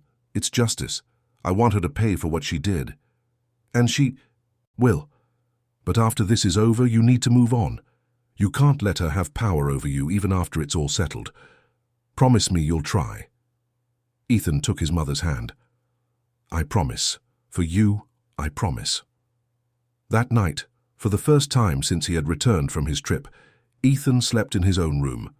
Not because he wanted to be away from his mother, but because she insisted. "You need to get some real rest, son. I have Sophia here with me. I'm safe." He went upstairs, entered the room he had shared with Veronica, and felt a profound strangeness. That space was no longer his. It was contaminated by the memories of who she really was, by the betrayal, by the lies. Ethan decided that night that he would change rooms. He would choose one of the guest rooms and make it his own space. He didn't want anything that reminded him of Veronica anymore. Before sleeping, he checked his emails. There were messages from his partners asking when he would be back. There were business proposals awaiting approval. There were dozens of matters that, at another time in his life, would have been top priority. But now, looking at it all, Ethan realized something fundamental. None of it mattered as much as he thought it did. Yes, it was important. Yes, it was the result of years of hard work. But it wasn't everything. It wasn't what defined who he was. He was, first and foremost, Helen's son, and that was the most important role he would ever play. Ethan replied to his partners, explaining that he would be away for at least another 2 weeks, possibly more, due to a serious family emergency. He gave them the authority to make necessary decisions and promised to return when he could. Some replied with sincere concern, others with poorly disguised frustration. Ethan didn't care about either.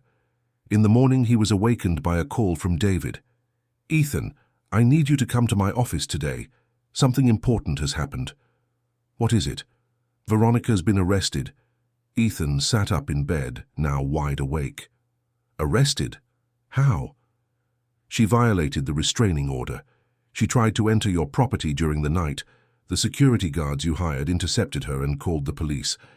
And when they searched her purse, they found a bottle of pills. High-dose benzodiazepines. She claimed they were for her own use, but the quantity was suspicious. The police are investigating whether she intended to use them on your mother." Ethan felt a chill run down his spine. Veronica hadn't given up. Even after being kicked out, even with all the charges against her, she was still trying something. "Where is she now?" "At the police station, waiting for her arraignment. The prosecutor is requesting she be held without bail, citing flight risk and danger to the victims. With the evidence we have, it's likely to be granted." "Good. The farther away she is, the better." Ethan hung up and sat on the bed for a few minutes, processing the information. Veronica had tried to come back, in the middle of the night, with drugs that could be used to sedate someone. What had she been planning? to try to give the pills to his mother and make it look like she had taken them herself, maybe even stage a scene of something worse, something Ethan couldn't even bear to think about. He went downstairs and straight to his mother's room. Helen was awake, having breakfast in bed with Sophia's help. When she saw her son, she smiled. "Good morning, my love. Did you sleep well?" Ethan decided not to tell her about Veronica yet. He didn't want to scare her. "I did, Mom. And you?" "Like an angel. For the first time in months, I had good dreams.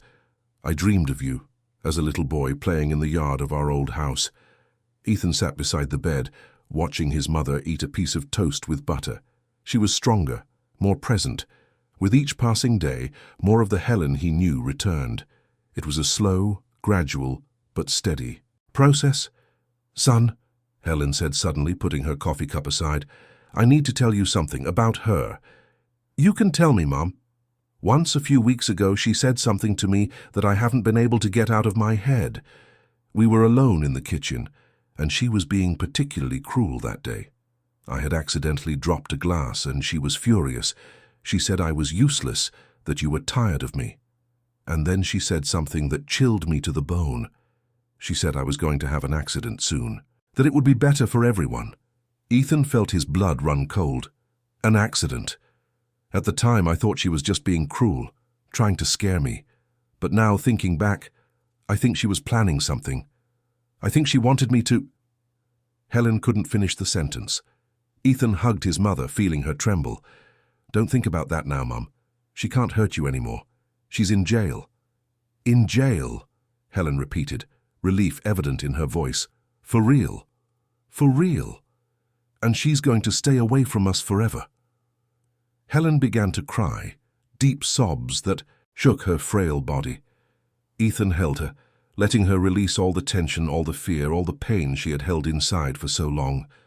When she finally calmed down, she looked at her son with red but lighter eyes. "You know what hurts the most, son. It's not even what she did to me. It's knowing that you married her thinking it was love. It's knowing that she deceived you too." Ethan nodded. "I was a fool, Mom. I let success go to my head. I thought I could have it all, and I didn't pay attention to what really mattered."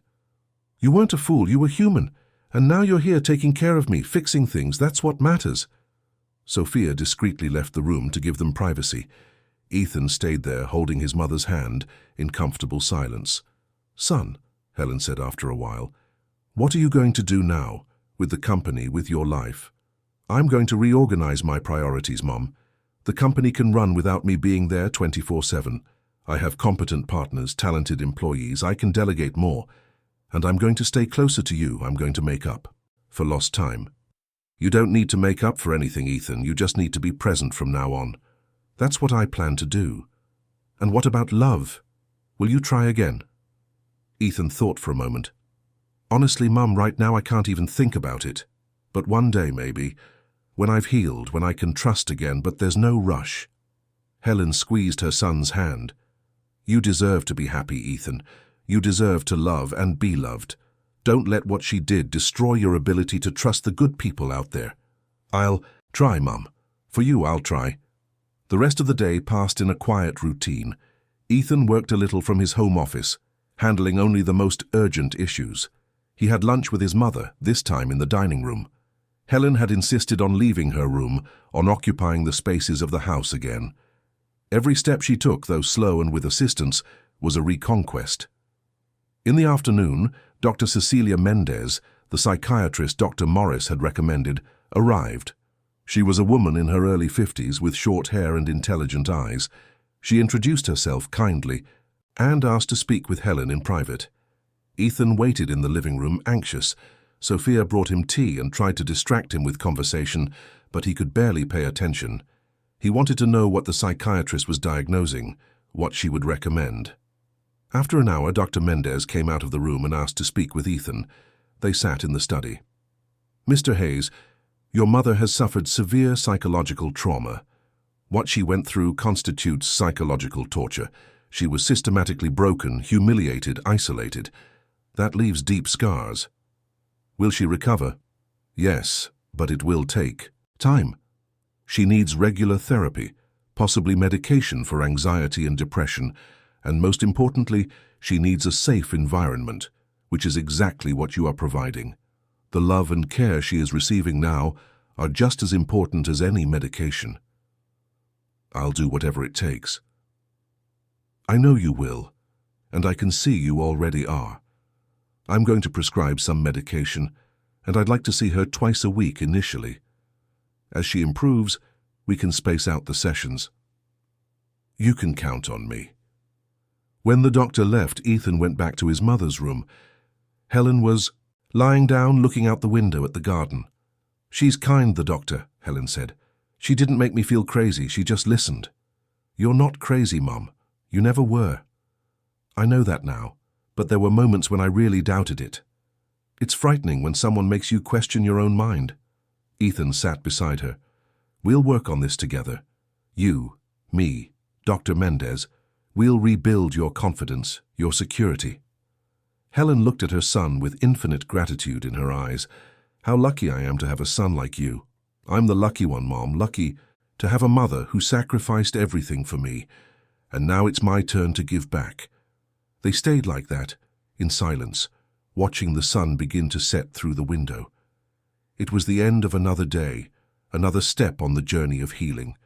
There was still a long road ahead, lawsuits, hearings, probably months of litigation. But Ethan was ready. He was prepared to fight for justice, to protect his mother, to rebuild what had been destroyed. And this time, he wasn't going anywhere. This time he would be present. This time he would do everything right. 3 months had passed since that rainy dawn that changed everything. 3 months of recovery, of healing, of rebuilding. Ethan looked out the courthouse window and saw the blue Connecticut sky, clear and promising. It was a stark contrast to the storm that had marked the beginning of this journey. He remembered every day of those 3 months, every small victory in his mother's recovery, every night he spent by her side making sure she was safe. The weeks had been intense, filled with doctor's appointments, therapy sessions, and meetings with lawyers and prosecutors. But they were also filled with precious moments, shared laughter, and memories being rebuilt. Beside him, Helen sat, wearing an elegant navy blue suit that Maria had helped her choose. She was different, not just physically, though she had regained weight and the color in her face. It was something deeper. There was a strength in her eyes, a determination that comes from someone who has survived the worst and decided not to be defined by it. The courtroom was full. David Miller, always impeccable in his grey suit, reviewed documents one last time. Maria and Sophia sat a few rows back, both having insisted on being there that day. The neighbor, Marissa, was there too, clutching her notebook like a talisman. And Dr. Morris, who had become more than a doctor, a true friend to the family. On the other side of the room, separated by a moral chasm, was Veronica. She wore a modest outfit with minimal makeup, her hair pulled back in a simple bun. It was an attempt to look humble, repentant. But Ethan saw through the charade. He knew those eyes, that calculated expression. She still believed she could walk away from this with some kind of victory. Next to Veronica was her lawyer, a middle-aged man who seemed increasingly uncomfortable as the weeks of the trial had progressed. The evidence was overwhelming. There was no possible defense for the indefensible. Everyone rose as the judge entered. He was a man in his 60s with grey hair and a stern expression that commanded respect. Judge Henry Wallace was known for his firmness in cases of violence against vulnerable people. Ethan felt a sense of relief knowing the case was in his hands. "You may be seated," the judge said, his voice echoing through the room. "We are here for the final hearing in the criminal case against Veronica Hayes, accused of elder abuse, false imprisonment, misappropriation of funds, and attempted financial fraud. This is in addition to the civil proceedings for divorce and division of assets." The prosecutor, a young but extremely competent man named Daniel Fisher, stood up. "Your Honor, the prosecution would like to present a summary of the evidence to make clear the severity of the crimes committed by the defendant." "Proceed." What followed was a painful but necessary recap of everything that had happened. The prosecutor showed the security camera videos, and the entire room fell. Silent, watching the scenes of Veronica pushing Helen, denying her food, forcing her to sleep outside. Even having seen it dozens of times, Ethan's stomach churned. Helen squeezed her son's hand. "It's okay," she whispered. "It's over now." Next came the medical reports, showing severe malnutrition, pneumonia, and bruises. Dr. Mendez gave her testimony about the psychological trauma, explaining how the systematic emotional torture had led Helen to question her own sanity. Maria and Sophia testified, recounting their experiences and how they were fired and threatened to keep silent. Marissa presented her notebook, each page a silent witness to the horrors that had occurred while the world went on, oblivious. And then came the hardest part. Helen had to take the witness stand. Ethan wanted to protest, to spare her from it, but she insisted. "I have to do this, son. I need to tell my story in my own words." Helen walked to the stand with steady steps, leaning only on a light cane. She no longer needed a wheelchair or constant support. In recent weeks, she had grown stronger day by day. "Mrs. Hayes," the prosecutor said gently, "can you tell us what you went through during the 2 months your son was traveling?" Helen took a deep breath and began. Her voice was clear, unwavering, but filled with emotion. She told them about the ever-shrinking portions of food, about being forbidden to use the phone, about having her medication taken away. She told them about her room being emptied, about being forced to sleep on the utility room sofa and then on the porch outside. She told them about the humiliations, about being told to eat off the floor, about being called useless, a burden, crazy. And she told them about the constant fear, about how she began to believe she really was losing her mind, that she was a weight on her son. "There were moments when I thought about giving up," Helen admitted, the tears finally falling. "Moments when I thought it would be easier to just go to sleep and not wake up. But then I would think of my son. I thought he didn't deserve to come home and find me like that. So I held on. I held on, waiting for him to come back. And he did come back. My son saved me." Ethan felt his own tears stream down his face. He didn't bother to wipe them away. There was no shame in crying for his mother's pain, for her strength, for the love that connected them. When it was the defense's turn to question Helen, Veronica's lawyer was surprisingly gentle. Perhaps he knew that attacking a visibly frail elderly woman wouldn't win any sympathy from the jury. His questions were superficial, trying to suggest that Helen might be confused, that her memories might be distorted by illness. But Helen answered every question with clarity and precision, dismantling any attempt to discredit her testimony. Veronica was called to testify. She took the stand with the same calculated expression. Her strategy had been clear from the beginning. She presented herself as a devoted wife who tried to care for a difficult mother-in-law while her husband was away. "I tried my best," she said, her voice trembling in a rehearsed sob.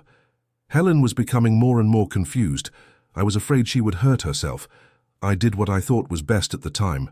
Maybe I made mistakes, but they were errors in judgment, not of ill intent." The prosecutor waited patiently for her to finish. Then he rose for the cross-examination. "Mrs. Hayes, you claim you were trying to protect Helen. Can you explain why, in that case, you fired the professionals who were caring for her?" Veronica hesitated for just a fraction of a second. "I was cutting costs. My husband's company was going through financial difficulties." "But it wasn't," the prosecutor said, opening a folder. "I have here the financial statements for Mr. Ethan Hayes's company. For the last 2 years, including the period in question, the company has seen record profits. There were no financial difficulties. You lied to fire the employees who could have testified against your treatment of Helen." Veronica opened her mouth but couldn't find a quick enough answer. "And can you explain to us," the prosecutor continued, "why you emptied Helen's room? To protect her? The room had mold. It needed to be renovated. Then why were her belongings stored in the back of a closet hidden away instead of being placed in another room temporarily? And why did you never mention this supposed renovation to your husband when he called?" "I didn't want to worry him." "Or you didn't want him to know what you were doing?"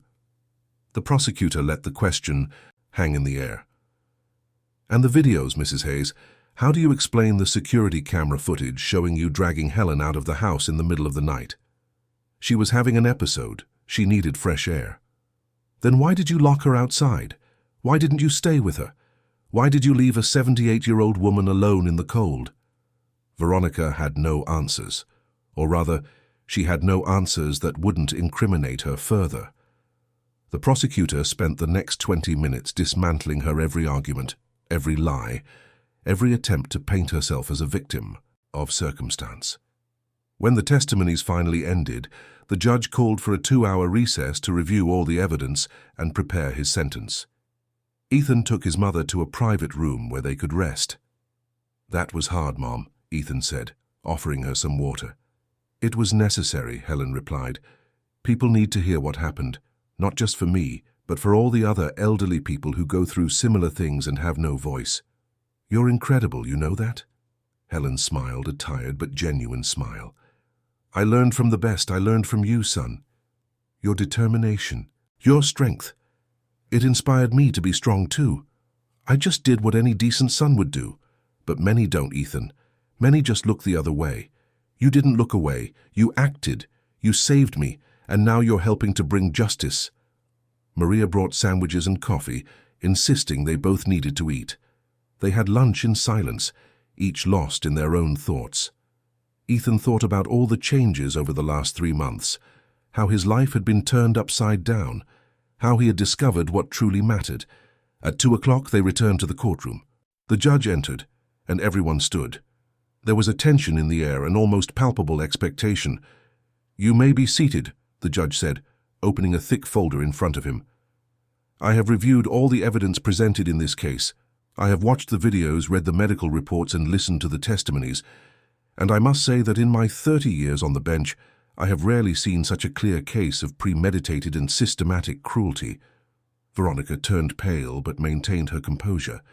"The defendant not only abused a vulnerable elderly person," the judge continued, his voice filled with controlled indignation.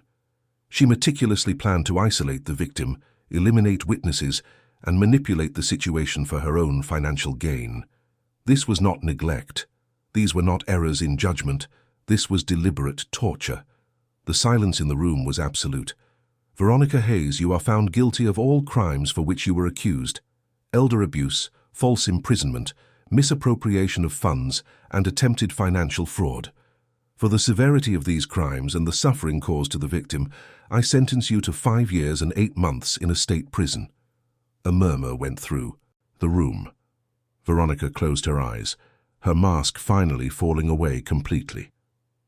"Furthermore," the judge continued, "I order the defendant to perform 200 hours of community service in elder care facilities upon completion of her sentence. She will see firsthand the care and respect she should have offered, and she is forbidden from approaching the victim, Helen Hayes, and her son, Ethan Hayes, for the rest of her life, under penalty of immediate imprisonment. As for the divorce and division of assets," the judge flipped through a few pages, "a final judgment of divorce is hereby granted. The defendant will have no claim to any assets acquired during the marriage, given that the marriage was entered into with clear bad faith and fraudulent intent. Additionally, she must return the illegally diverted funds with interest, and she will pay $500,000 in damages to the victim for emotional distress." Ethan felt a weight lift from his shoulders. It wasn't about the money. It never was. It was about justice. It was about sending a message that this kind of cruelty would not be tolerated, would not go unpunished. Helen squeezed her son's hand, tears of relief streaming down her face. Ethan hugged her, and for the first time in months he felt that it was truly over. Veronica would be punished. Helen was safe. Justice had been served. Veronica was led from the courtroom in handcuffs.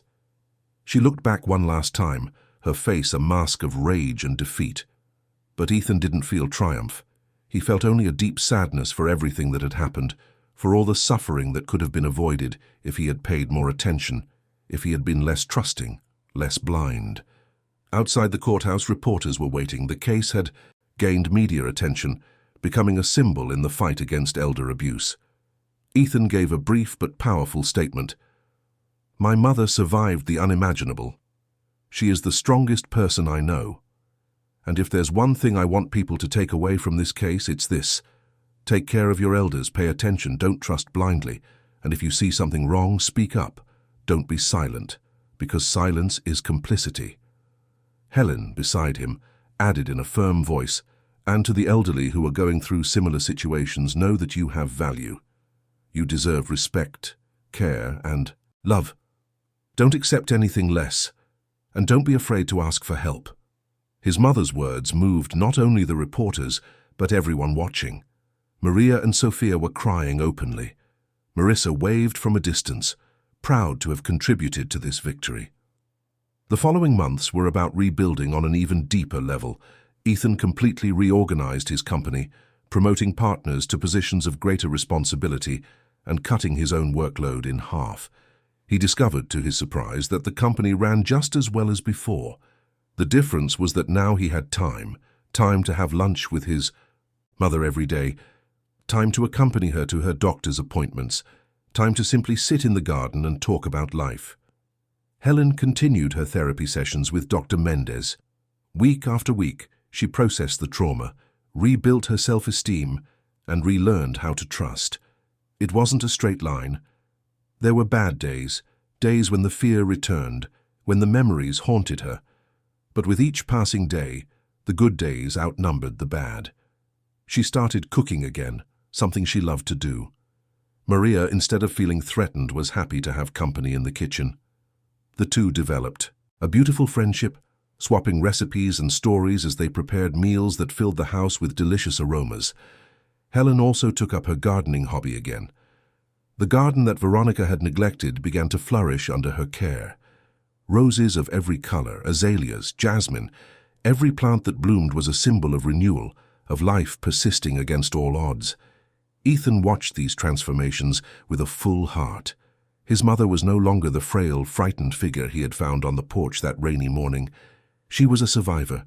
She was a woman who had looked into the abyss and decided not only to climb out, but to help others climb out too. It was on a sunny afternoon in September that Ethan called his mother for a talk in the study.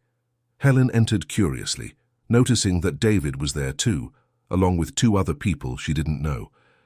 "Mom," Ethan began, "you always said you wanted something good to come from everything we went through, that you wanted your suffering to have meaning." "Yes," Helen said, sitting down. "I don't want what happened to me to have been in vain." Ethan smiled and nodded to David, who opened a folder. "So we created something." He handed the documents to Helen. "Mom, I'd like to introduce you to the Helen Hayes Foundation for Elder Protection and Support." Helen took the documents with trembling hands, reading with eyes that quickly filled with tears.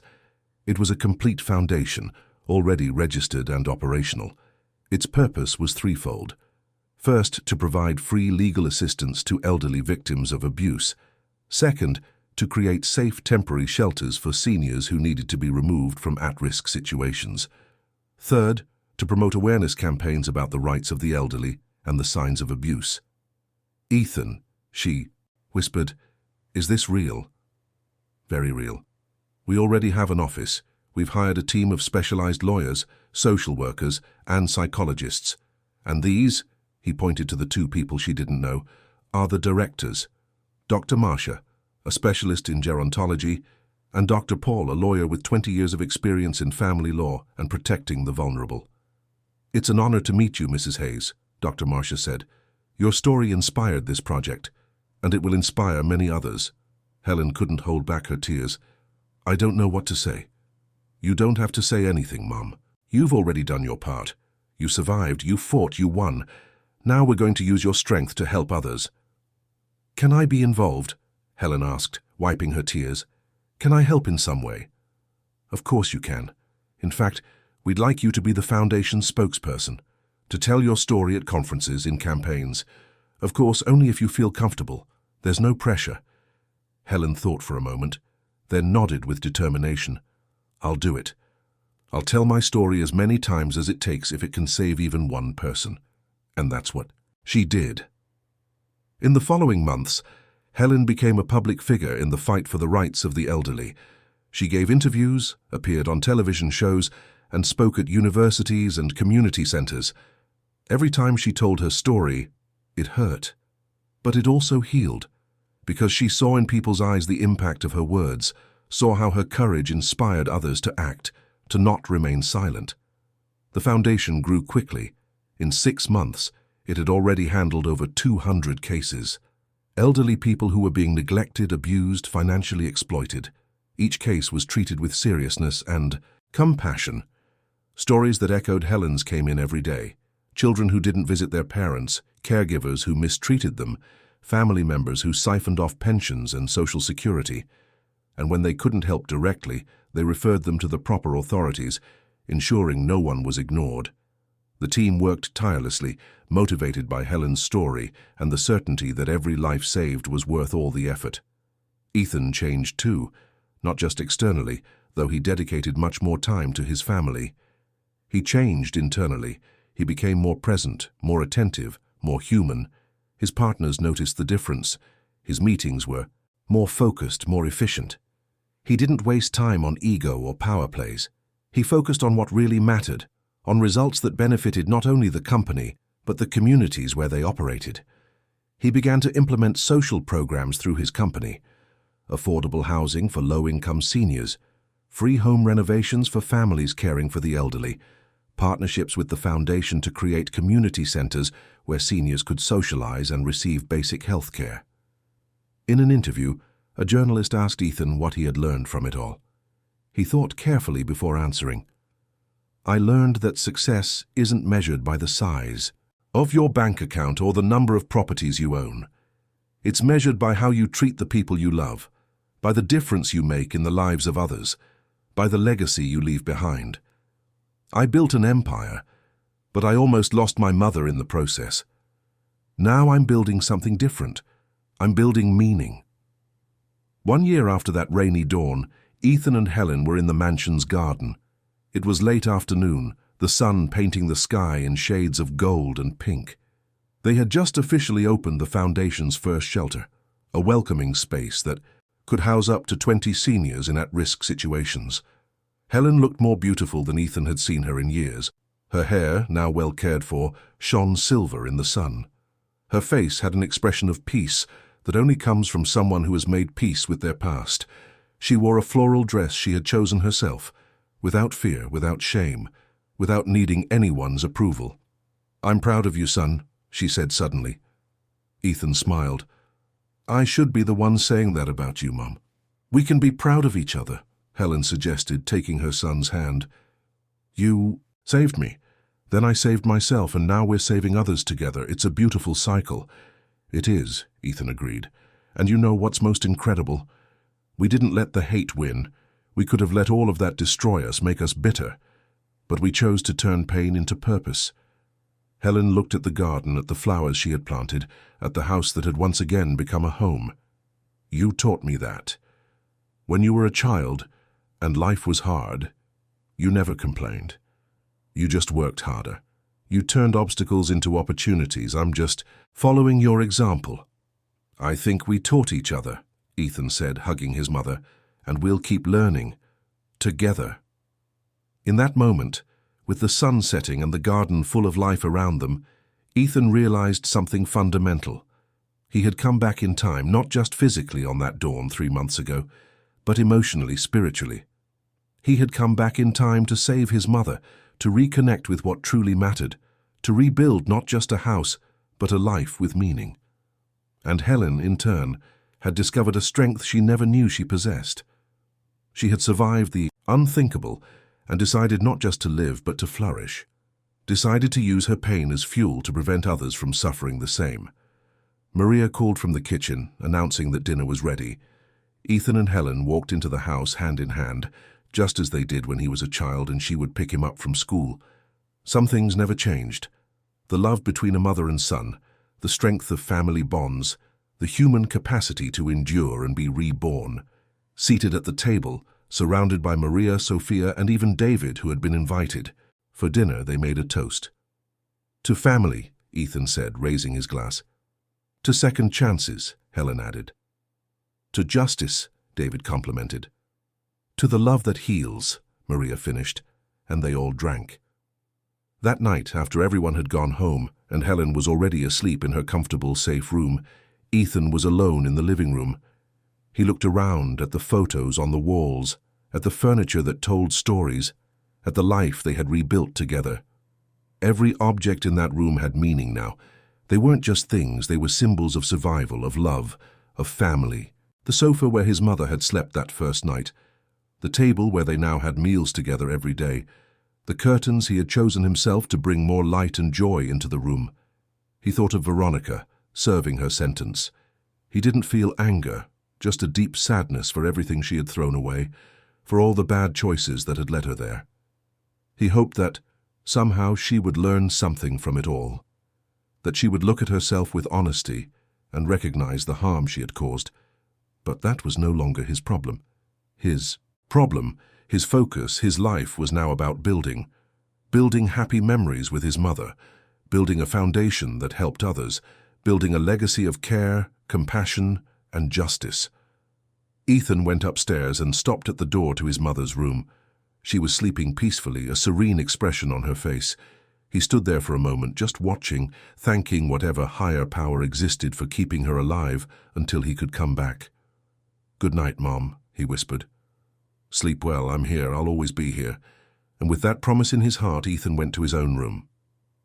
No longer the room he had shared with Veronica, but a new space he had created for himself, free of bad memories, full of future possibilities. He slept deeply that night, without guilt, without fear, without regret, because he had done the right thing, because he had chosen love over work, family over success, humanity over ego, and in the end, that was the only choice that really mattered. Dear listeners, we hope the story of Ethan and Helen has deeply touched your hearts. If you were moved by this journey of pain, resilience, and unconditional love, please leave a like, subscribe to the channel, and tell us in the comments what part of this story resonated with you the most. Do you have an elderly person in your life who needs care and attention? How did this story make you reflect on your own family relationships? Share with us. Every day we bring you intense and true stories like this one, revealing the deepest side of the human soul, making us reflect on our choices and the importance of protecting those we love. Be sure to follow us. We'll see you in the next episode with another story that will stir your emotions and make you think about what really matters in life.